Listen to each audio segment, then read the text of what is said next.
గణతంత్ర దినోత్సవం సందర్భంగా కీర్తిశేషులు బయ్యా వెంకటరమణయ్య సరోజనమ్మ మెమోరియల్ శుభమస్తు ఫౌండేషన్ ఆధ్వర్యంలో మెగా రక్తదాన శిబిరాన్ని నిర్వహించారు. తిరుపతిలోని శుభమస్తు షాపింగ్ మాల్లో ప్రతి ఏడాది నిర్వహించే రక్తదాన శిబిరాన్ని ఈ ఏడాది కూడా కీర్తిశేషులు బయ్యా వెంకటరమణయ్య సరోజనమ్మ మెమోరియల్ శుభమస్తు ఫౌండేషన్ ఆధ్వర్యంలో నిర్వహించారు. ఈ రక్తదాన శిబిరంలో శుభమస్తు షాపింగ్ మాల్ సిబ్బంది దాదాపు 60 మంది 15 మందికి పైగా వినియోగదారులు పాల్గొని స్వచ్ఛందంగా రక్తదానాన్ని నిర్వహించారు. శుభమస్తు షాపింగ్ మాల్ మన్నికైన వస్త్రాలను నగరవాసులకు అందించడమే కాక అనేక సామాజిక కార్యక్రమాలు చేపట్టడంతో తిరుపతి పుర ప్రజల ఆదరాభిమానాలను సంపాదించడంలో ముందుంటుందని షాపింగ్ మాల్ మేనేజ్మెంట్ తెలియజేశారు. మెగా రక్తదాన శిబిరాన్ని సిబ్బంది అందరూ కలిసి విజయవంతంగా పూర్తి చేయడం జరిగింది.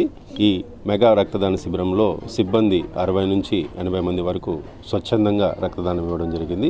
అలాగే మన ఖాతాదారులైనటువంటి తిరుపతి పుర ప్రజలు కూడా స్వచ్ఛందంగా పాల్గొని 10 నుంచి 20 మంది వరకు రక్తదానం ఇవ్వడం జరిగింది. ఇలాంటి కార్యక్రమం ప్రతి సంవత్సరము శుభమస్తు ఫౌండర్ అయినటువంటి బయ్యా వెంకటరమణయ్య గారు సరోజమ్మల జ్ఞాపకార్థం చేయడం జరుగుతుంది. కాబట్టి ప్రతి ఒక్కరూ ఇలాంటి సామాజిక కార్యక్రమంలో పాలు పంచుకొని తమ వంతు సహాయం అనేది ప్రతి ఒక్కరికి చేయాలని కోరుకుంటున్నాము.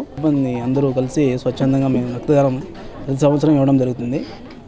మేముగా మా వంతు సహాయం ఇక్కడ మా వల్ల కొంతమందికైనా ఉపయోగపడుతున్న ఉద్దేశంతో మేము స్వచ్ఛందంగా ముందుకు రావడం జరిగింది. బయ్యా వెంకటరమణ గారికి వర్ధంతి సందర్భంగా ప్రతి సంవత్సరం రక్తదానం చేస్తాము. అలానే ఈ సంవత్సరం కూడా రక్తదానం చేస్తున్నాము. 10 మంది ప్రాణాలు కాపాడాలని రక్తదానం చేస్తున్నాం. ఇక్కడ శుభమస్తు షాపింగ్ మాల్ వ్యవస్థాపకులు గారు 11వ వర్ధంతి సందర్భంగా మా బ్లడ్ బ్యాంక్ ఆధ్వర్యంలో ఇక్కడ బ్లడ్ డొనేషన్ క్యాంప్ అనేది నడుస్తుందండి. మనకి రక్తం అనేది ఎంత ఇంపార్టెంటో ప్రజెంట్ డేస్లో అందరికీ తెలుసు.